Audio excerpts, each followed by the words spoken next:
I wanted to go live to show you behind the scenes of my Christmas card process. I'm a big fan of Christmas cards. I love getting Christmas cards. I love sending Christmas cards. And I love seeing how other people do it. So I thought maybe you'd be interested and want to see too. So also want to show you my sangria recipe. I'll tell you about that later. It's really good too. So to start the Christmas card process, the first thing I do is I use a program called Airtable, and it's pretty much just like an online version of Excel or Google Sheets, but it has a lot more features, and I can nerd out about Airtable all day. It's one of my favorite. I use it for our farm business, for my etiquette business. I use it so much, but I just recently switched to it from Excel, and I've got a whole list of all the people that, I know in my life and all of their addresses. I started it when we got married, when I had to gather all the addresses for wedding invitations, and I've just been adding to it and adjusting and trying to adjust. Like as you hear people move, you kind of add into it, edit it throughout the year. But and I like it using Airtable because I can do it on my phone or on the computer. And so whenever I hear someone's moved or if I get a new address for someone, I can switch it out really quick and try to keep it up to date. So that way at the end of the year, I don't have so many addresses to have to get together and, message people on Facebook, hey, I know that you moved, but what's your new address? But anyway, so that's my first process, going through that list. Hopefully it's up to date throughout the year, but if not, go through that list and pick out who needs adjustments for their addresses. Also, last year, I had a baby in October, so I didn't send Christmas cards last year. I'm averaging about once every other year, and that's fine with me. But people still sent me cards, and so I even added like a column into Airtable that shows if they sent me a Christmas card last year, because I felt bad because I didn't send any out. So I was like, I'm just going to make a note that if these people do, they sent me one last year, so I'm going to make sure when I do send one, which is this year, I make sure I reciprocate and I'll send them one too. But anyway, so I put that in there last year. So yeah, Airtable. If you're not using it and you're interested, message me. I could talk to you about it all day. It's so helpful. My life runs on Airtable. Anyways, our card this year, I'm excited about. I don't know if you'll be able to see it or not, but I say designing a Christmas card, but there's nothing really to design about it. You just pick a design on Shutterfly. I love the color blue, so ours for like the past 3 years have been blue. But I wanted to go with our formal photo on the front. This is kind of like our Instagram version of our family. And then on the back, it's like our candid Snapchat version of our family, I guess, just to kind of keep it real for folks. And also on the back, I wanted to make sure I try to always leave some type of blank space on the card somewhere, because I want to try to write something personalized on each card. And I've not been good about this in the past, and I want to get better about it. Just writing something, even if it's just the person's name and signing our name or my name. And but I kind of also want to think, if you know something personalized about that person, like if something sticks out in your mind, something they were dealing with this year that you can include in the note, I think that's always nice. So personalize the note where you can. Okay, addressing envelopes. I like the idea of hand addressing them, but I don't do it. I always end up printing them. And but I try to design the printing very pretty to make it look a little better. But ideally, I think I would hand address them, but I never have the patience for it, so I always end up printing them on our printer. But I did make a video a couple days ago. If you scroll back, probably one video back, about like the correct way to address an envelope. And I think addressing envelopes, if you do handwrite your Christmas card envelopes, I think it's definitely something I would say 10 years old and up. Even if their handwriting's not that good, your kids could definitely still help address these envelopes. And so if you want to show them like a tutorial video, or you can probably teach them yourself, but if you want to show them my version of the video, you can watch that video.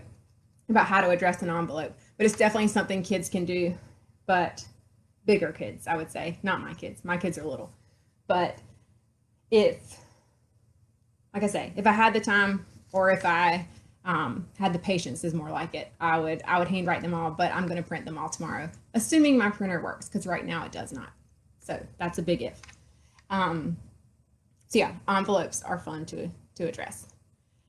When you stuff your Christmas card, you want to make sure when you put it in the envelope, you want to put it in the envelope the same way that somebody is going to pull it out. Okay, so when you stuff it, you'll stuff it like this. So that way, when they pull it out, they don't have to flip flop and turn it around. They don't have to make it right. So always stuff it the same way that someone would take it out. And after I get all these stuffed, which I've done this oh, by the way, save your boxes that they come in, or any other like Amazon boxes you have lying around, because if you're like me, you have tons, because they fit so well back in it. So as they come so nice and neat, and they're so neat and stacked up, but once you start stuffing them and they like kind of get crazy and you're trying to keep them in somewhat of an order, if you are, stuffing them back in the boxes really helps. So I use that a lot. So once you do put it in the envelope and you go to glue them, which is what I do. That's my big trick, I guess you would say, is a glue stick. Not a big trick, but I remember when we were little, we would help my mom put in her seal up her Christmas cards. And when the way my mom did it was like a lot more difficult than this, because she was like taking a picture of us, having to print it at, I don't know where she got our pictures printed, but she would print it, a 4x6 photo. She'd have to pick out a card that had like the photo frame, and she would stick she would have to stuff the hard copy of the picture into the photo frame and then sign it. And then she was hand addressing everything, and Mom sent out lots of Christmas cards. But and I remember she had this little, like, do y'all know what I'm talking about? It was like a little pin with water in it, and you could just swipe it across the glue here and seal it. And I was never good at it because I would always like soak the envelope. So anyways, in my adulthood, I have switched to glue sticks, and I go through, it takes 2 or 3 glue sticks probably to get through the whole thing, but I don't even care because it's so easy. I'll just take like another like scrap piece of paper and stick underneath it, so that way I'm not gluing my table shut or gluing on my table, and just like swipe across one time, fold it, seal it. So much faster than licking it or using the little water things. So anyways, glue sticks are worth it. Stamps. I'm gonna try, I haven't gone to get our stamps yet. I saw somebody post the other day that they were already out of holiday stamps at their post office. So I'm really hoping that's not the case, because I'd really like to get a pretty stamp. But if not, I'm good with the old USA flag as well. And the stamps may be something that my kids could do. They're 5, 3, and 1. He can't do it. But the 5 and 3-year-old, they may be able to help me with stamps. We'll see how that goes. If they get a little, I don't know if they have the patience to try to make them at least semi square. But we'll try that. Stamps would be a good thing that your kids could definitely help with the glue stick and the stamps if they are at least 8, maybe even younger. I'll report back on that. So I'm hoping to get these in the mail. What's today? Wednesday. I'm hoping to get them in the mail by Saturday, so that way they'll get there before Christmas. As far as timing goes of Christmas cards, I say anytime after December 1st, you're good to send them. And even like right up until Christmas is fine with me. I guess ideally would be like a week or 2 before Christmas, so people have time to, enjoy your card before Christmas. But but don't let it deter you. If you go all the way up until, even if it's past Christmas, I don't think anybody's gonna, even if your Christmas card, I think a lot of people get worried about, well, mine says Merry Christmas and it's like already the 26th and I never got them out, and they stress about it. Personally, I wouldn't stress about it. I would still send them, because people are still nobody's gonna be like, oh my gosh, I can't believe she sent this card to me, and I'm opening up a beautiful Christmas card, and it's a day or 2 after Christmas. Just send the card. Or I have a friend, they sent let's see, I think last year there was 2 cards in the envelope, and she said that I think she wrote a note, or she said something that she never got her 2018 cards out, so she just stuck the 2018 and the 2019 cards in the same envelope and sent them at the same time. Thought that was pretty smart too. So whatever works for you, I say do it. Especially for 2020 Christmas. Do it. Which, by the way, talking this whole thing about Christmas cards is kind of the reason why I created a Christmas card contest that I started. I announced it a couple of days ago, but I didn't really talk much about it. So the idea is that you submit, I've got a website, sdetiquette.com/cards, and it's really easy. You just submit your email address and a picture of a Christmas card, your favorite Christmas card.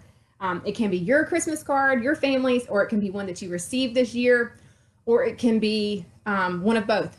There's no limit on how many you can submit. The only rule is that it needs to be a 2020 Christmas card. So I want to see all the Christmas cards, and selfishly, it's just so I can see all these pretty cards, but I'm also going to pick the top 20 and post them, and then you'll be able to vote on them. So that'll be fun too. So that way you'll get to jump in on it too, and you can see the top 20 cards, vote on your favorite, and I'm going to give a $25 gift card to the winner, $25 Amazon card, because I think we could all, if you're like me, you're in debt to Amazon this time of year. So, and it'll be $25 so if it's your card, then you'll get 2 $25 gift cards. But if it's a card you nominate of someone else's, then you'll get a $25 card, and that family will get a $25 card too. So send me all your good Christmas cards, your favorite Christmas cards that you get this year. And I've also seen a lot of funny cards this year, like the pandemic style Christmas cards, or like the 2020 is terrible Christmas cards.